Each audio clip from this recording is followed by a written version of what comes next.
We're here discussing a topic that I think you are very interested in. The reason that I think you're interested in the topic is because everybody that I know who's old enough to understand the topic at all is interested in the topic. In fact, it's the most popular topic on the internet. You type this word in, you get some 750 million sites that discuss this topic. There are thousands of magazines and books and articles, you name it, they discuss this topic. Sex. S-E-X. It's an exciting word, isn't it? It's exciting, it makes us a little bit curious, it makes us sometimes a little bit uncomfortable. You think, well, can we talk about that? Yeah, you can talk about sex. Sex is something that is very good to talk about. In fact, we need to talk about sex. What are we going to look at when we discuss sex? Well, one of the most important things that we have to look at is that sex is awesome. Now, when I say sex is awesome, here's what I mean. It's very powerful. It's something that can be very, very good, and it can be very, very bad. It's something that can be thrilling and something that can be crushing. When I say powerful, what I mean is it's got a lot of power for good, and it's got a lot of power for bad. And we just need to know the ways that we can use it for good and the ways that need to be discussed where it is bad in some cases. Now, some people think, well, if you're talking about this in a religious discussion, don't religious people think that sex is dirty? Don't Christians think that sex is bad and that you shouldn't have sex very often? In fact, I was hearing that the Puritans, way back many, many years ago, thought that you should only have sex, some of them thought once a year, and that was between a married couple. One time a year, because they thought that it was something that wasn't good necessarily, and you should only do it very, very, very, very minimally. Well, do Christians think that sex is bad? No. The Christians don't think that sex is bad. They don't think that it's something dirty.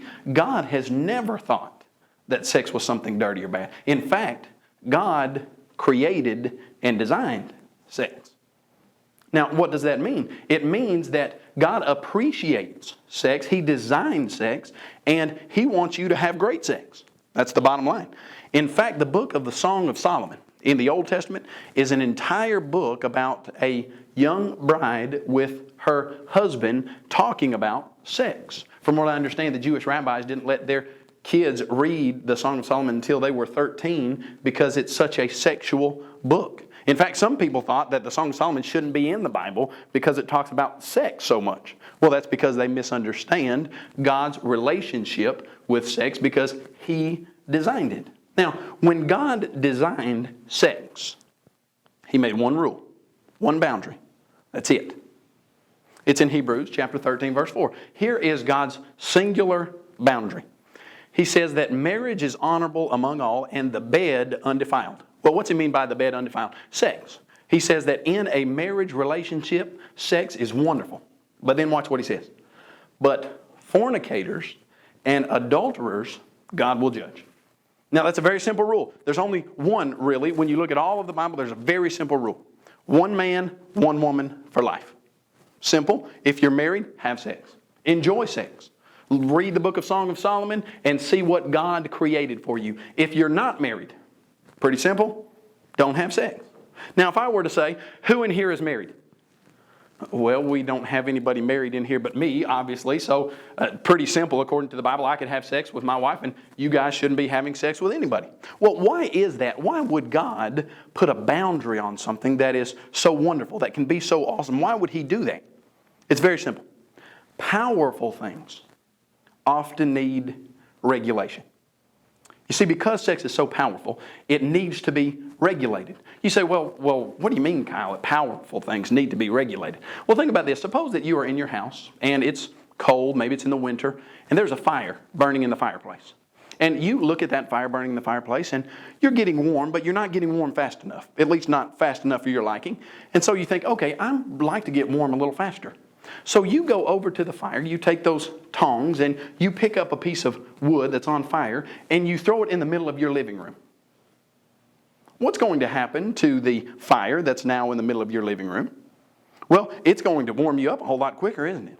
Oh yeah, it's going to probably catch the carpet on fire, and then it's probably going to go to the furniture, and then it's probably going to go to the sides of the house, and pretty soon, within a couple hours, your entire house is going to be burned down. Why is that? Well, because fire is good within its boundary, but you get it outside of its boundary, and it can cause some very serious destruction. Several years ago, I read a story about a man who bought a push lawnmower, and he was going to mow his grass with it, but then he decided, I think I'll cut my hedges with this. You ever cut your hedges with a push lawnmower? Well, this guy hadn't either, and so he decided he was going to try to do that, and he chopped 2 of his fingers off. So he sues the lawnmower company and says, in the instruction booklet, you didn't tell me not to use this lawnmower as a hedge trimmer. Now, what was his problem? His problem was he had something that was powerful that could cut his fingers off, and he used it in a way that it was not designed to be used. He tried to cut the hedges with it, and ultimately it cut his fingers off. You see, sex is wonderful. It's great in marriage. Now, some people want to make some little categories like, well, Kyle, we're not married, but we're going to get married. How does that work? We're not married, but we've already said that we're going to get married. We've been together for at least 3 or 4 weeks, and we've decided that we're perfect for each other, and we're going to get married. Think about that for a second. Suppose that there was a car down at the car dealership, and you decided you were going to buy that car. And so you started saving your money. It was several $1,000s, and you had maybe $1,000 or $2,000 saved, and you were going to go buy that car. But one day you just decided you were going to go paint flames on the side of that car. So you took your flame stencil and your paint, and you went up to the car lot, and you started painting flames on the side of that car. And the owner of the car came out and said, "What are you doing?" And you said, "Well, I'm painting flames on the side of this car." He says, "Well, you don't own the car." You say, "Yeah, but I'm saving up, and one day I'm going to own the car." Well, do you get to do things with the car when you don't own it like you would if you did own it? No. And lots of times, if we're honest with ourselves, we know that when that pact is made that, oh yes, we're going to get married, lots of times that never happens. Another person might say, "Well, Kyle, we love each other." No, I mean, Kyle, we really, really love each other. You don't understand. We're perfect for each other. I mean, we finish each other's sentences. We fit together like a hand in a glove. Do you know that was never a prerequisite for sex? There's only one rule about sex. It's very, very simple. It's not hard to understand. You don't have to have a PhD or a terminal degree to understand it. Here's the rule. Very simple. If you're married, have sex. If you're not, don't have sex. It's that simple.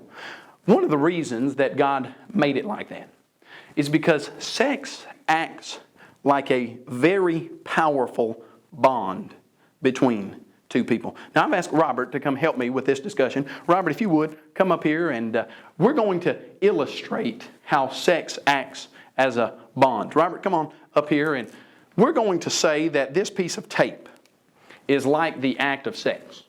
Now, what God has done with sex is designed it so that when 2 people have sex, the Bible says they become one flesh. It's a bond. It sticks people together in a way that nothing else in the entire world does. So suppose that we have this bond and we stick it to another person. Now, the first time that we do that, it's going to be very sticky. It's going to be very powerful. It's going to form a bond that is very tight and strong. But now suppose we decide that that person's not someone we want to stick with, and so we take that bond and we rip it off. Thank you, Robert. Appreciate that. Now, what's going to happen when we do that? When we put this on the first time, it was clean and fresh and adhesive. But now that bond that has been attached to a person, when it comes off, it's not as clean anymore, is it? It's dirty. It's got arm hair on it and dead skin and all kinds of things that... Now, suppose we were to now take this and stick it on someone else's arm. Would it stick? Yes. Would it stick as strongly as it did the first time? No, it wouldn't. Why is that? Well, because it's already been used. It's an adhesive, it's a bond that has been ripped off and attached to something else. Now suppose we stick it to a 3rd person, or a 4th person, or a 5th person. By 4 or 5 or 6 people, do you think this is going to stick much at all?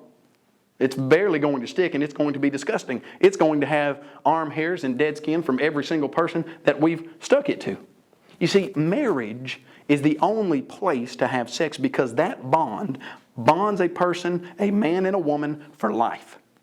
But when you start bonding outside of marriage, what you start getting is something that's very dirty, and you start becoming numb to the power of the sexual bond. And instead of treating people with respect, like God designed the marriage relationship to have with a sexual relationship, you start treating people as objects, and you don't bond to them as people.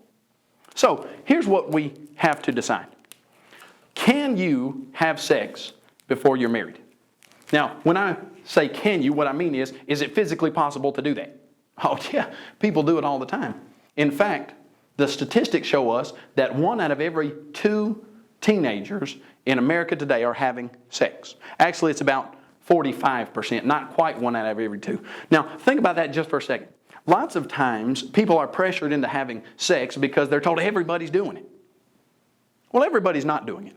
In fact, only about 45% of all high schoolers are having sex before they're married. So that means there are 55% of the people in your high school, most likely, that are not having sex. So when someone says everybody's having sex, that's simply not true. Everybody's not having sex. In fact, more teenagers your age are not having sex than are having sex. So if someone tries to pressure you into having sex by saying, oh, everybody's doing it, you just quickly tell them that that's simply not the case. Everybody's not doing it. But when we look at that, 45%, that's a pretty large percentage of people who are having sex in high school.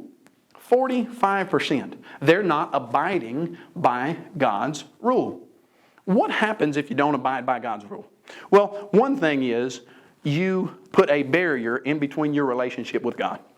If there wasn't another thing to be discussed other than separating yourself from God, that is enough, I would think, to make a person not have sex before they get married.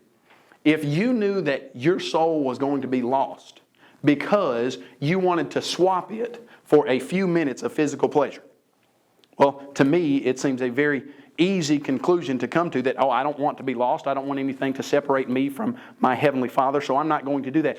But, as we all know, lots of times that when a teenager is in the middle of going too far, lots of times that does not factor into their decision-making process, although it should. Ultimately, you have to understand that if you violate God's law on sex, that's going to get in between your relationship with God, and you will not ultimately be saved. But if that wasn't even a consideration, if you didn't even have that in the mix, are there other reasons not to have sex before you get married?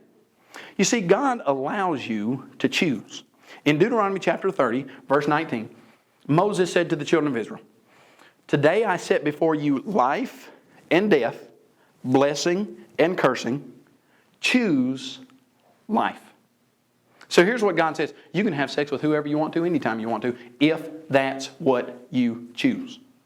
Now, if you choose that, what are going to be the consequences of that decision?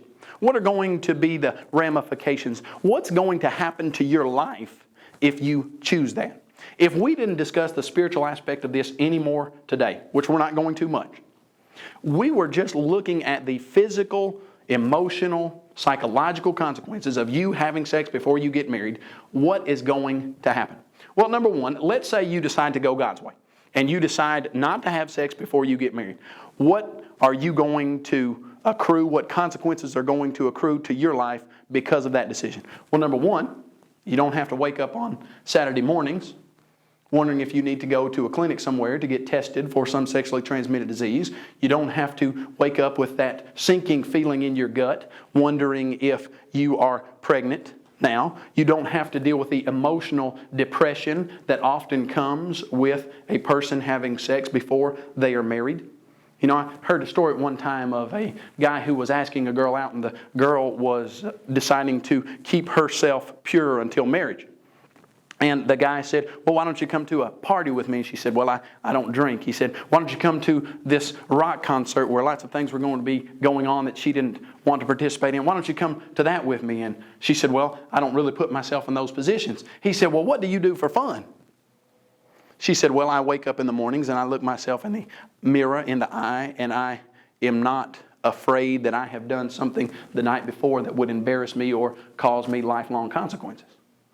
Well, that is a very powerful point. If you do things God's way, if you abstain from sex until marriage, you don't worry about sexually transmitted disease, you don't worry about getting pregnant, you don't worry about the emotional depression and stress and psychological trauma that other people who are having sex deal with.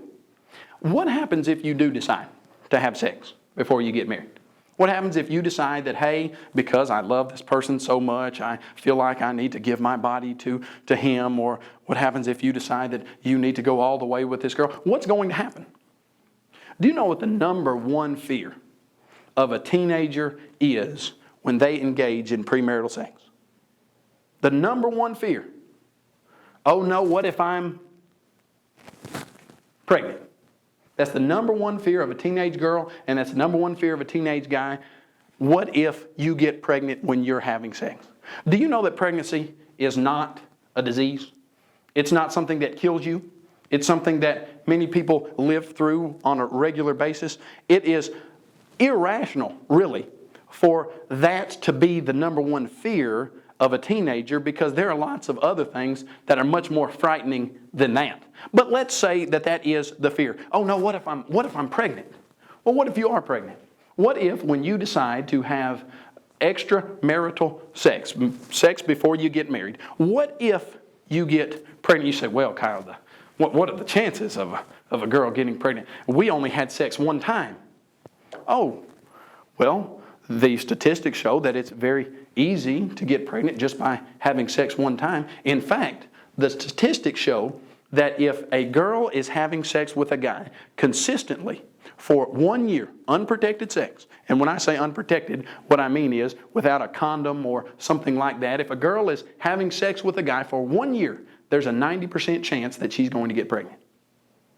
Well, you say, that's not going to happen to, oh, that's not going to happen to me, is it? Do you know how many girls every single day think that it's not going to happen to them? Think that, no, I'm not going to get pregnant? 3,000 girls every single day in the United States of America get pregnant. Do you know what probably every single one of those girls thought? Oh, it's not going to happen to me. Now that was 3,000 today and 3,000 tomorrow and 3,000 the next day. That means in the United States of America, 1 million teenage girls this year are going to get pregnant. And you know, out of that 1 million, how many of those do you think thought, well, I'm probably going to get pregnant this night? Or most all of them probably thought, it's not going to happen to me. But it did. Now, what are your options when a girl gets pregnant? You've got 3 options. That's it. You can abort the child, you can have the child and keep the child, or you can have the child and put the child up for adoption. Those are your 3 options. Now, many people, 1,000 girls every single day, choose to abort their child. Do you know what abortion is? I think you do, but I'll explain it to you. It's killing your unborn child. I won't go into all the graphic details of how they do that in many of the different cases. Sometimes they inject a saline solution into the uterus, and that saline solution burns the child literally to death. There are several different ways that you can kill a child in utero, but that is the process. If you choose to abort your child, you're choosing to murder a human life. Now, like I said, 1,000 girls every single day do that. What are you going to have to live with for the rest of your life if you choose to abort your baby? Well, number one, you're going to have to live with the fact that you violated God's law. Because God's law is very simple on this topic. Do not kill innocent human life. If you go to Proverbs chapter 6, it says, God hates the hands that shed innocent blood. If you were to ask what could be more innocent than a baby inside a mother, there's nothing that could be more innocent. If you were just to say, what kind of trouble would this get me in spiritually? Well, you've killed somebody. But now, suppose that you're not even thinking about that. Suppose that you've never even been taught that, although we just taught you that. But suppose you hadn't. Do you know what people live with who have aborted their children. It's not like the guilt or the emotional depression goes away after a year or 2 years or 5 years. They live with the fact that they killed their baby every single day of their life for the rest of their lives. Do you know that many girls, after they abort their child, calculate how old that child would be at this certain date? They think about how their child would be playing with other children around in the neighborhood. They think about what school grade that their child would be going to and what math problems he would be doing. Did you know that the rate of suicide among girls who have decided to abort their children is some 5 to 7 times higher than the rate of suicide among those who do not choose to abort a child? Why is that? Because the guilt and the depression will plague you till your dying day, most all of the time, if you choose to abort a child. Now, if I were to say, who wants to feel guilty for the rest of their life? I doubt that I'd have any takers on that. If I were to say, who wants to contemplate the idea of suicide and wish that they were dead because of something that they've done in the past, I doubt that I'd have any takers on that. Now, what if I said, who wants to abort their child? Well, see, people think that that's a different question, but it's not a different question at all. Can you get forgiveness for that? Could you get forgiveness for aborting a child? Let me ask you a question. If you had a 2-year-old, suppose you had a 2-year-old child and you were the mother of that child, you raised that child until he was 2, and then you took him behind your house, shot him, and buried him in the backyard. Could you get forgiveness for killing that 2-year-old? You could. According to the Bible, the blood of Jesus Christ is powerful enough to forgive you from any sin that there is. Do you think after you obeyed God and asked for forgiveness and received forgiveness from God, that would take away the image in your mind of what you did? Oh, no, it wouldn't. You see, God will forgive a person of a sin. There's not a sin out there that you can do that God wouldn't forgive you of if you obeyed Him and repent. But He doesn't take away the physical, emotional, psychological consequences. Do you think if you actually shot a 2-year-old for the rest of your life, in your mind, you would have that picture of the gruesome, horrible deed that you've done? You would. And that's the exact same way it is with abortion, when you understand that it's murder. So we say we've got 3 options. Number 1, you could abort your child. Number 2, you could have your child and keep it. Now, that happens. What's going to happen to a girl who decides to have her child and keep it? Well, number 1, 1/3 of all of the girls who decide to give birth to their child and keep it are going to drop out of high school. When they do that, what that means is 80% of all the girls who decide to keep their children are going to live at poverty level for at least 10 years, and then about 50% of them are going to live at poverty level for the rest of their lives. So if you decide to have your child, you're most of the time not going to get a high school degree, which you're going to need to get a good job. Since you're not going to have that, you're going to get a job somewhere like at maybe a Subway or a McDonald's, and you're going to make minimum wage, maybe just a little bit more. And then suppose that your child gets sick. You send your child to a daycare, your child gets a fever. Well, all daycares that I know, they don't allow a child with a fever to stay there, and so you're working at Subway, and the daycare calls you and says you need to come and get your child. So then you get off of work, you go and get your child, and for 24 hours a day, 7 days a week, you are going to take care of that child. You're going to have to make sure that that child is fed. You're going to have to make sure that that child has a place to stay, that someone is taking care of that child.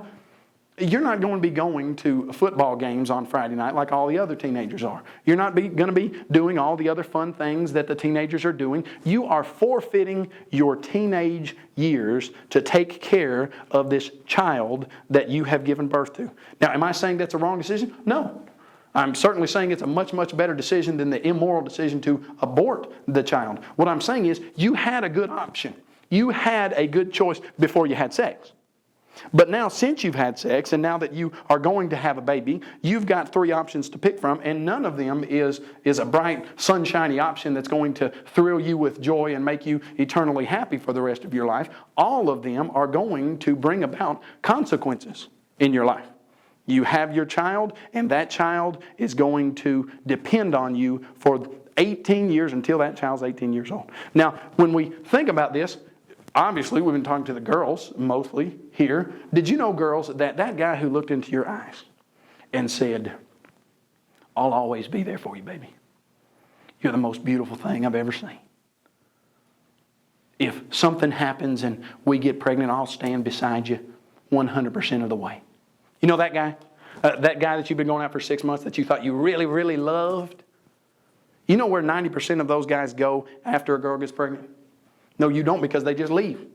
They aren't around for that girl who's gotten pregnant. They're not around to be the daddy that they promised they would be. They're not around to be the support system that they said they were going to be for you. They don't go into the clinic with you and go through all of the baby process with you. You get your mother or your grandmother or someone else to do it, and you walk into that doctor's office and you see the married couples going through this exactly like you envisioned in your mind happening before you got pregnant as a teenager. And guys, by the way, 50 states now require a male's social security number to be on the birth certificate of all children that are born. Here's what that means. They're going to find out who the father is, and then they're going to come to you as the father of this child, and they're going to say, you have to pay child support until this child is 18. So there's a good chance that you can pay up to $250,000 for the next 18 years of this child's life while you're paying child support. Now, imagine how this is going to be when you get up to college and you're all 22 years old. You meet the girl of your dreams and you say, boy, I'd sure like to get married. But then you have to explain to this girl that when you were in high school, you got a girl pregnant and you're going to be paying $10,000 a year to child support to take care of this child until he's 18. How's that going to sound to the prospective girl that you're thinking about marrying? You think they're going to be, oh, hey, no problem there. Well, that's going to be a very serious difficulty. Your other option is this. You can have the child and put the child up for adoption. Those are your three options. Is this a good option? Well, in some ways, it's certainly much better than aborting the child because that's an immoral option and you'll live with the depression of that for the rest of your life. But you will still, if you have your child and put it up for adoption, you'll still mark the very day that that child was born. And most likely every single year that rolls around, you'll wonder what your child is doing. If the people that adopted your child are being kind to your child, if they're being loving to your child, if they are physically abusing your child, what's going on? But you won't be able in many cases to make any contact because that will put very serious strain on the parental relationship with the adopted parents. And so you'll just have to sit in the dark and hope that that child is getting taken care of. Now, is that a bad option? Sure, it's a bad option. You had a good option before you had sex. Now you don't have good options. It is a bad option. But out of the three, how does it rank? Well, you just have to add up the consequences and see. A lady by the name of Pam Stenzel, she goes around the country speaking on abstinence. She tells the story of a young 15-year-old girl who got raped one time. That was it. She got pregnant because of that rape, and she had to decide what she was going to do with this baby. Now, in her case, she hadn't just messed up and had sex. She was raped, and many people would have thought, well, that would be an okay situation to kill the child. Well, of course, the Bible wouldn't recommend that at all. It would still be an immoral decision. But her 15-year-old mother, the 15-year-old mother of this baby, decided to have the child. And she did.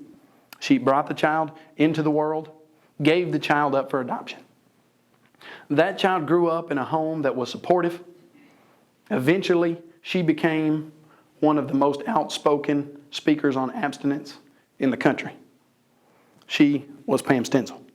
And Pam Stenzel says that if she ever sees her birth mother, she's going to go up and give her the biggest hug and thank her for doing something that took courage and that took love, for bringing her into earth, bringing her into life, giving her life, not killing her, but doing the loving thing of allowing a family that wanted her to adopt her. You know, there are 2 million couples in the United States right now who are waiting to adopt a child. That's another one of your options. Is it a good option? No. Is it one of the three that is where you have to just weigh your consequences? Yeah, you had a good option. But you had sex before you got married and you got pregnant. Well, somebody says, Kyle, you know, we're not going to get pregnant. we use a condom.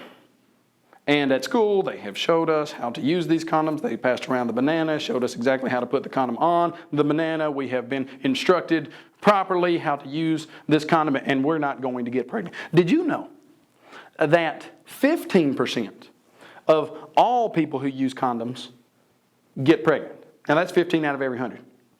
But about 55% of teenagers who use condoms get pregnant because the condom breaks or it slips off or they don't know how to put it on correctly, etc. So there's a 55% chance. That means out of 100 teenagers who are using condoms thinking that they're not going to get pregnant, 55 out of that 100 get pregnant.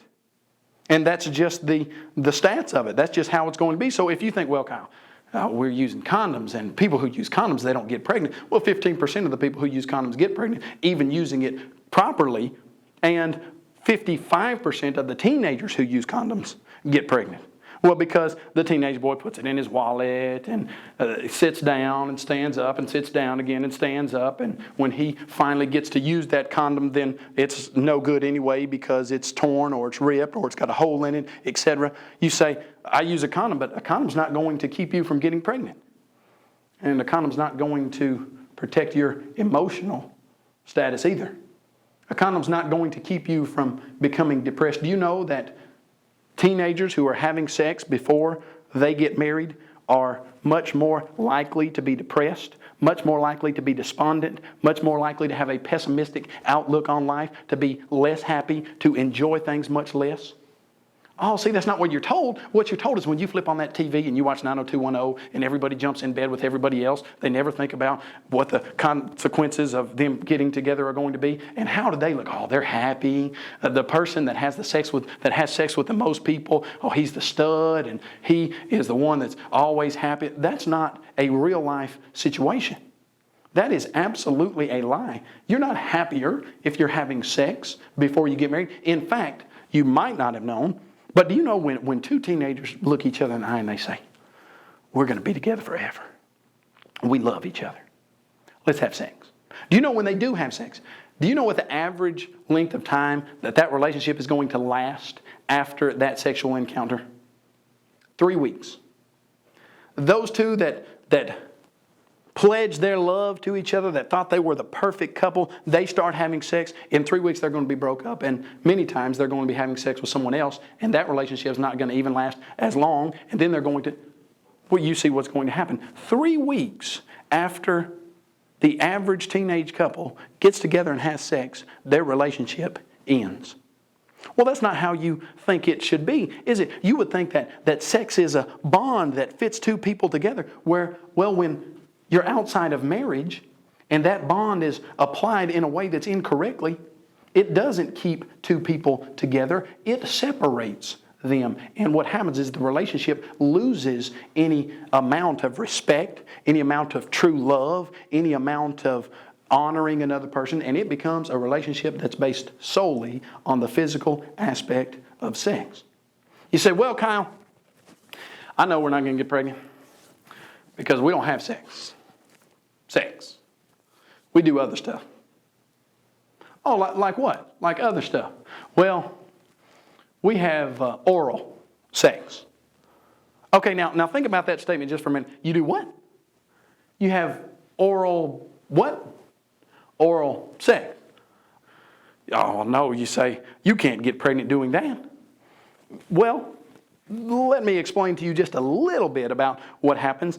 If there is any possible way that a sperm comes in contact with a place to swim into a place where it needs to find an egg, then you can get pregnant. So if you think that just by not having intercourse, you're not going to get pregnant, well, that's not the case. But you say, well, Kyle, the way that we do it, we take precautions. There's no way that's going to happen. Okay, maybe not. Maybe you're not going to get pregnant. But do you remember what I said? That's not the worst thing that can happen to you. There are over 30 sexually transmitted diseases that you can catch. And when I say can catch, what I mean is that there's a good percentage of a chance that you will catch if you are doing those other things. And let me explain this to you.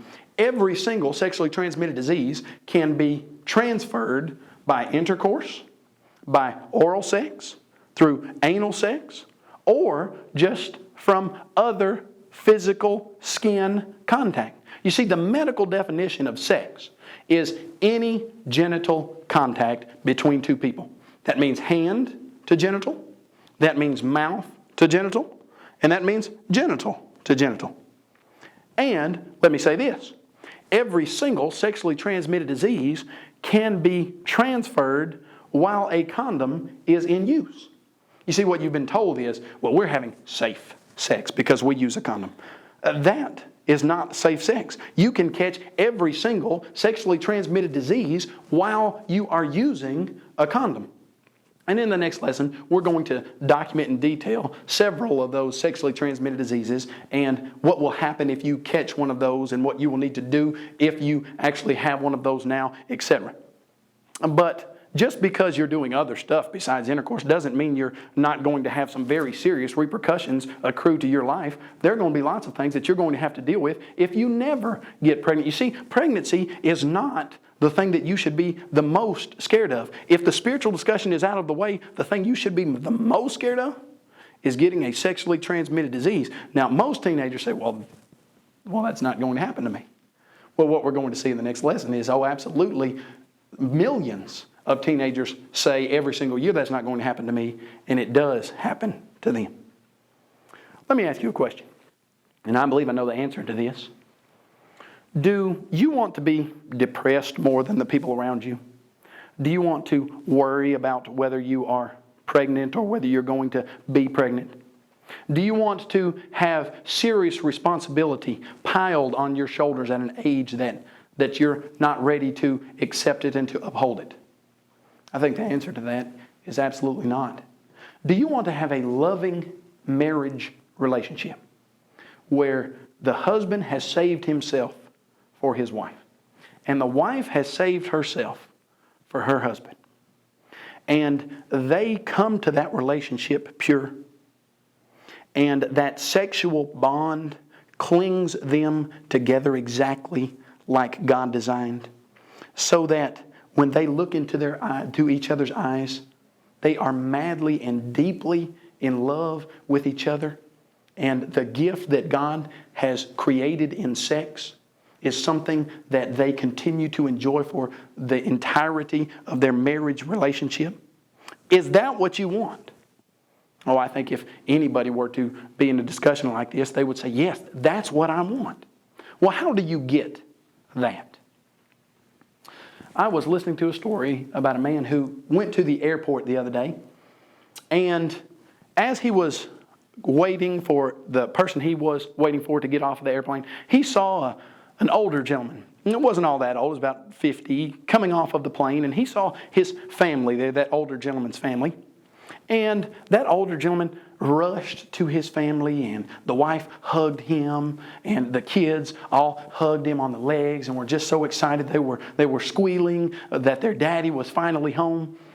And this young man who was watching this was so engrossed in the picture, watching it so intently that he didn't realize that he was staring, but he was. And as he stared, he saw that father bend down and kiss that youngest child on the forehead, and then hug that middle child. And then he said, I've saved the best for last. And give his wife a passionate, passionate kiss.